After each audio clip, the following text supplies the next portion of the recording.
सकाळ सकाळी अजून मधूचे डोळेही उघडले नव्हते तोपर्यंत तिच्या जुळ्या मुलांचे डोळे उघडले आणि दोघेही एकदम मोठ्याने रडायला लागले। बाजूला झोपलेला मुदीत तात्काळ उठून मधूला मुलांना सांभाळायला मदत करू लागला, पण त्याला ऑफिसला जायचे असल्याने थोड्याच वेळात तो उठून बाथरूम मध्ये निघून गेला। मधूने मुलांना दूध पाजून शांत केले होते, त्यामुळे तो थोडे स्थिर झाले। तेवढ्या स्वयंपाकघरातून भांड्यांच्या जोरजोरात आपटण्याचा आवाज येऊ लागला।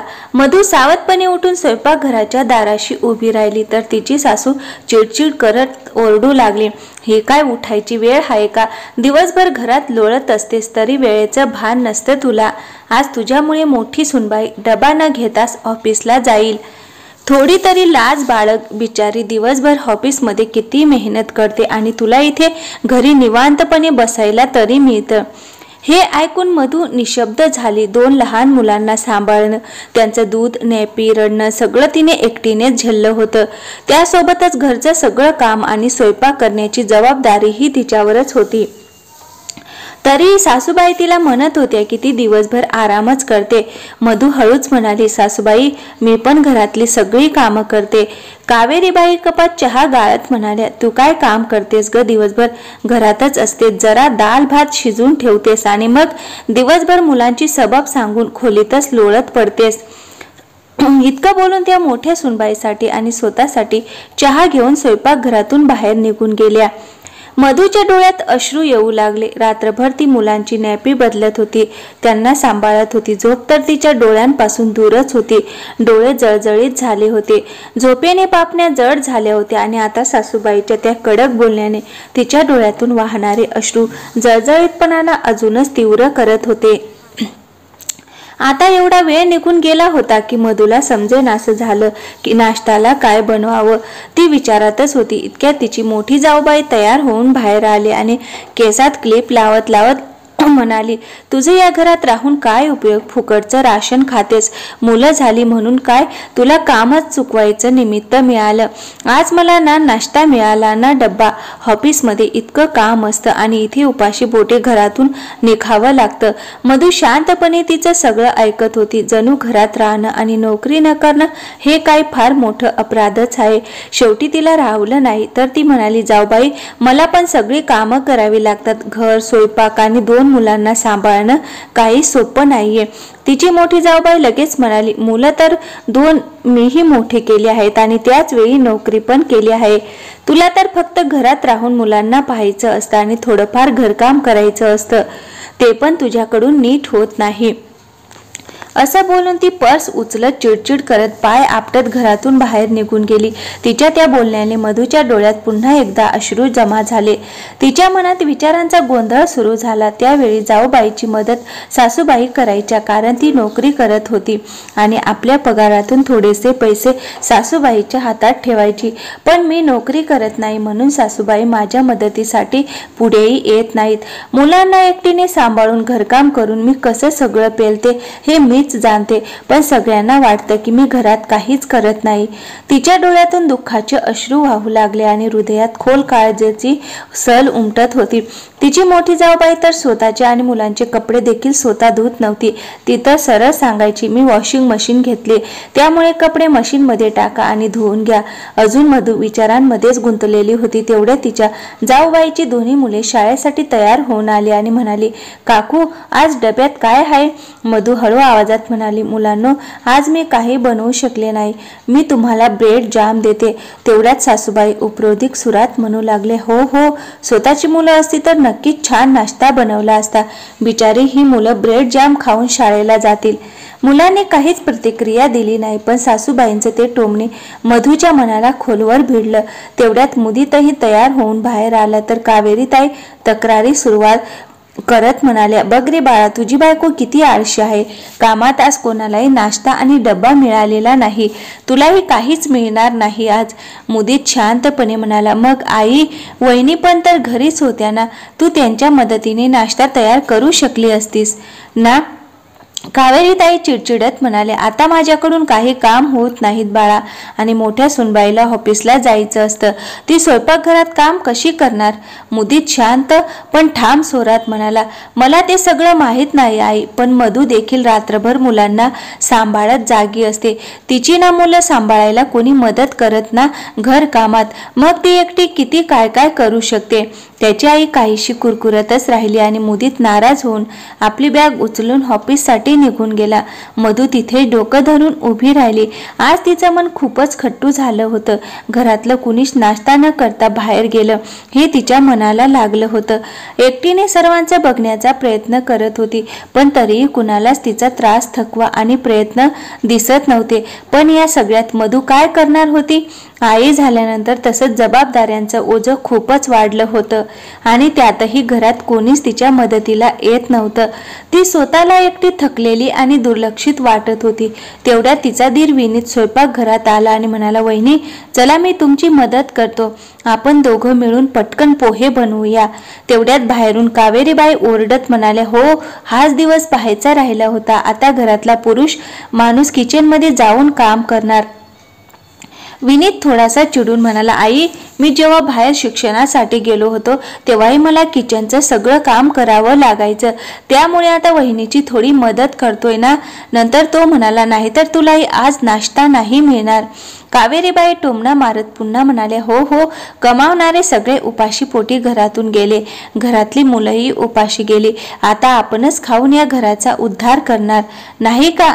विनीत मधूला म्हणाला, वहिनी तुम्ही आईच्या बोलण्याकडे लक्ष देऊ नका. एकटाच विनीत असा होता जो अधूनमधून तरी तिची थोडी मदत करत असे. हळूहळू दिवस पुढे सरकत होते. 4 महिन्यांनी विनीतसाठी ईशानीचं स्थळ आलं. ईशानी खूपच गोड आणि सुसंस्कृत मुलगी होती. दोघांचं लग्नही मोठ्या धूमधडाक्यात पार पडलं. लग्नानंतर जेव्हा ईशानी सासरी आली तेव्हा तिने पाहिलं की घरात मधूची अवस्था एकदम फुकटची मोलकरींसारखी आहे. ती हनीमूनसाठी फॉर्म हाऊसवर जाण्याची तयारी करत होती. तेवढ्यात तिच्या सासूबाई तिच्या खोलीत आल्या आणि म्हणाल्या, सुनबाई वाटेत खाण्यासाठी काही लागणार असेल तर मधूकडून करून घे, ती घरीच असते, काही करत नाही, त्यामुळे काहीही काम असेल तर तिला संकोच न करता सांग.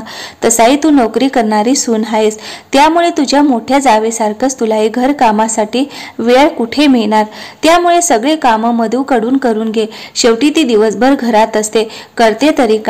सासूबाईंचं हे बोलणं ऐकून मधूला खूप वाईट वाटलं. आजपर्यंत मोठी जाऊबाई आणि सासूबाईंनी टोमणे मारून दडपण टाकून सगळं घरकाम तिच्याकडून करून घेतलं होतं, पण आज जेव्हा नव्याने आलेल्या जावेसमोर तिचा अशा प्रकारे अपमान झाला तेव्हा ती काही सहन करू शकली नाही. ती तिथेच बोलून गेली, सासूबाई मलाही खूप सारं कामं करावे लागतात, तुम्ही असं का बोलत आहात? ईशानी सुद्धा या 5 दिवसात घरातलं वातावरण आणि वागणूक पाहून खूप काही समजून गेली होती. तिच्या डोळ्यांनी सगळ्या गोष्टी चपखल टिपल्या होत्या.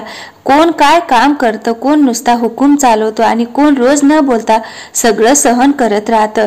ईशानी खूपच समजूतदार आणि स्पष्ट व्यक्ती होती. तिने घरातल्या सगळ्या गोष्टी नीट लक्षात घेतल्या होत्या आणि आज तिने ठरवलं होतं की सासूबाई आणि मोठ्या जाऊबाईला योग्य धडा शिकवायचा.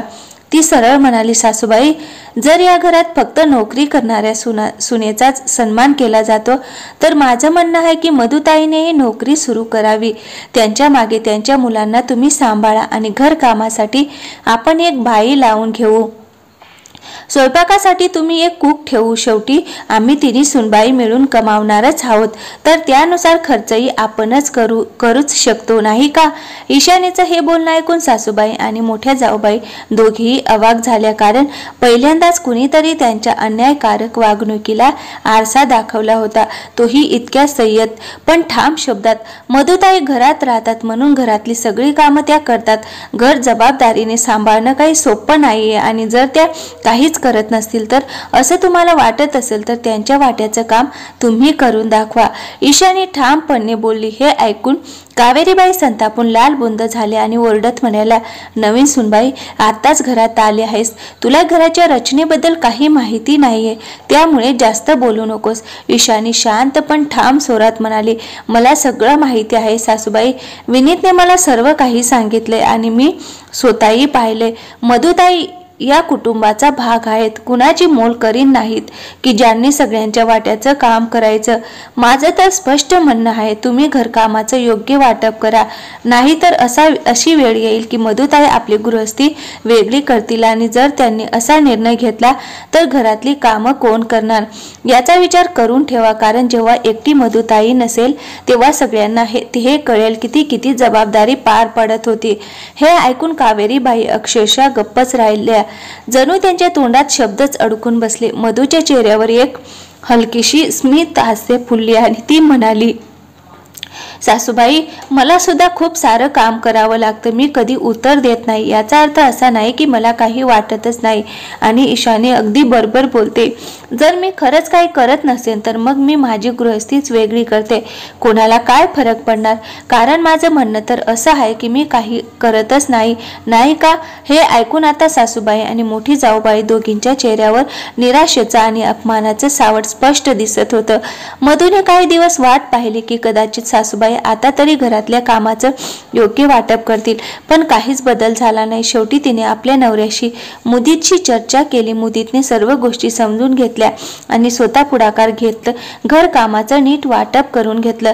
तेव्हा मात्र घरात एकच गदारोळ माजला। ईशानीने हे सगळं सुरू केलंय, हिच्यामुळे घरात आग लागली असा आरोप सुरू झाला। पण मधू मात्र मनापासून ईशानीचे आभार मानत होती, जी पहिलीच होती जिला मधूचं दुःख, तिची मेहनत आणि तिचा अपमान समजला होता आणि तिने कोणताही भेद न ठेवता तिच्यासाठी उभं राहण्याचं धाडस दाखवलं होतं। आता घरातल्या तिन्ही सुनांची गृहस्थी वेगवेगळी झाली होती, प्रत्येक जण आपापल्या वाट्याचं काम स्वतःच्या पद्धतीने करत होतं। सासूबाईंनी मोठ्या सुनबाई सोबत राहणं पसंत केलं होतं, कारण तिची मुलं मोठी होती आणि जबाबदारींच्या तुलनेत कमी होत्या। पण आता घरातली जास्तीत जास्त काम कावेरी ताईंच्याच अंगावर येऊ लागली होती। मोठी सून नोकरीच्या नावाखाली लवकर घराबाहेर पडायची आणि सगळी धावपळ, साफसफाई, स्वयंपाक यासारखी कामं सासूबाईच्याच वाट्याला यायची। मधू या आता स्वतःच्या वेगळ्या संसारात होती, ती आपल्या वाट्याचं काम करत होती आणि वेळ मिळाला की थोडं विश्रांतीही घेत होती। तिला अजूनही आपल्या लहान मुलांमुळे नोकरी करायची नव्हती, पण आता कुणी तिला वारंवार हे ऐकवायचं थांबवलं होतं, तू काही काम करत नाहीस। ईशानी देखील आपल्या नवऱ्याबरोबर स्वतंत्रपणे राहत होती, ती नोकरीही करत होती आणि घरची कामही नीटपणे समजूतदारपणे हाताळत होती। सगळ्यात महत्त्वाचं म्हणजे आता तिन्ही सुनांना सन्मानाने, स्वाभिमानाने आणि सुसंवादाने जगण्याची संधी मिळाली होती। आता घरात शांतता होती, वातावरणही हलकं आणि सौहार्दपूर्ण झालं होतं, नाहीतर दररोज मधूला टोमणे ऐकावे लागायचे। तू घरात काय काम करते, दिवसभर फक्त बसलेली असते। या सगळ्यांनी तिचा आत्मविश्वास आणि मानसिक शांतता दोन्ही हिरावून घेतली होती। पण आता ती स्वतःचं काम स्वतःच्या वेळेनुसार करत होती आणि कुणाचे दबाव, अपमान किंवा जाच सोसावा लागत नव्हता। तिला कुणालाही काही सिद्ध करण्याची गरज उरली नव्हती, कारण आता ती फुकटची नोकरानी नव्हती, तर घराचा एक मानाचा, समजूतदार आणि स्वाभिमानी सदस्य बनली होती। आणि यासाठी तिला कायमच ईशानीचे आभार वाटत होते, कारण तिनेच एक नवीन विचार, नवा दृष्टिकोन आणि एका गप्प राहणाऱ्या सुनेला आवाज दिला होता। तर मित्रांनो, कशी वाटली तुम्हाला आजची आमची कथा? जर कथा आवडली असल्यास कमेंट करून नक्की सांगा आणि आमच्या चॅनलला सबस्क्राईब करायला विसरू नका। थँक्यू, धन्यवाद।